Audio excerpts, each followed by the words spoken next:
side. And I look at you're playing too many kids because you don't have any depth. And then you got safeties who are just young, like Jeff Heath hasn't played. He's never been a starting safety. Right.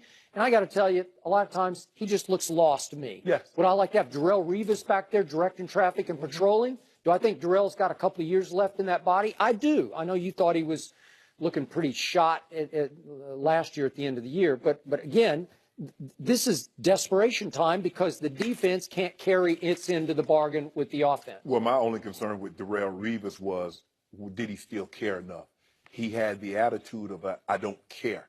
And I think a lot of other teams looking at him on tape saw that he seemed like he didn't care. But when we had Antonio on the show, and I've known Antonio for a while, he's very close with Darrelle, and he told me off camera, and for what it's worth, he said, trust me, he will play safety, and he does want to play. And I can't believe Darrelle Revis just came and went. Yeah. I know he had an off-the-field issue in Pittsburgh, but it seemed like it was he got out of it, right? Well, there's a lot of things going on with the defense, Skip. They're giving up a touchdown more per game.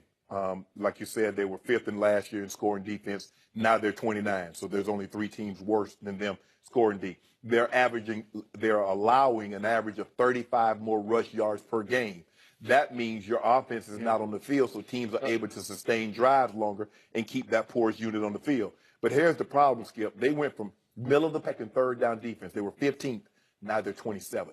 So not only are you're not getting teams off the field, they're converting, which is equating into points. Yet every game except the opener, which is that held the Giants to 3 points, been 35, pretty much a disaster. Been 42, 35, 35. And Skip, here's the thing. It doesn't get easier. Their next 5 games, with the exception of 49ers, they play 4 teams in the top 10 in total offense. They got the Redskins at 9. They got Kansas City at 2. The Atlanta Falcons at 4. The Eagles at 3. 2 of those games on the road. So if you Shannon's going to be happy camper. I don't like misery. I don't like You're going to be sitting out on the porch, right? Man. Hey. Yeah, here we go. Yep, that's what's going to happen. Hey, Skip, I had this thing going yesterday. Yeah. The moment the Cowboys are not in the playoffs, once they're mathematically eliminated, I'm coming to do the show in a beater, a wife beater. I'm going to have a show in a wife beater, have my mic right there. Ooh. Skip. That's a bad look. Don't do that, Skip.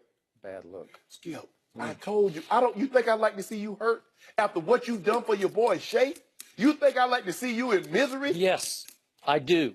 Okay. So here's my final point.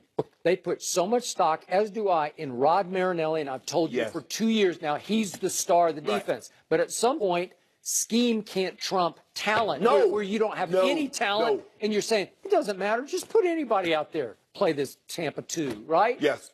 2 years ago, Skip, I went to the Kentucky Derby, and I had the great pleasure of meeting Bob Baffert. He's the last guy to train the Triple Crown Renner, American Pharaoh. And I asked him, he said, I knew I had a special horse. Did I think he could do that? Once we got through the first 2, I knew we had it. As great as he is, D. Wayne Lucas, Bob Baffert, all these great, the great Sugar McGee, it doesn't matter. They're not training mules. They're not training donkeys. They got thoroughbreds with bloodline. So as great as Rod Marinelli is, and he might be a heck of a motivator, but that Tampa 2 worked at its absolute best when you had a Warren Sapp, a Simeon Rice, a Derek Brooks, a John Lynch, and a Rondé Barber. Yep. That's what you had. Yep. And Aaron Rodgers yesterday was saying, Tampa 2, I'll have 2 of those, and 2 of those, and I'll have 2 of those. Hey, let me get that combo pack to go. Yeah, I'll have with that. With that W. Yeah. I want. Oh, and wait, I got my 6'2", 220-pound receiver on the little rookie who's 5'10", 180 pounds out of Michigan, a third-round draft choice. I think I'll throw it to him. Aaron Rodgers threw a pass so perfect, they had to tell Jordan Lewis when he came back to the sideline that the dude caught the ball. Because he didn't even know. He didn't even know. The ball went overhead. He's like, why is everybody so quiet? They told him on the sideline, bro, you just gave up the game-winning touchdown. Yeah, did you see what he did the first one that got thrown on, the play before? He slapped it to the ground. Because Aaron Rodgers said, you know what, 6 inches off. Yeah. He measured trajectory. He said the wind that closed the roof, the wind, the sun is at this trajectory. Oh, yeah. Yeah.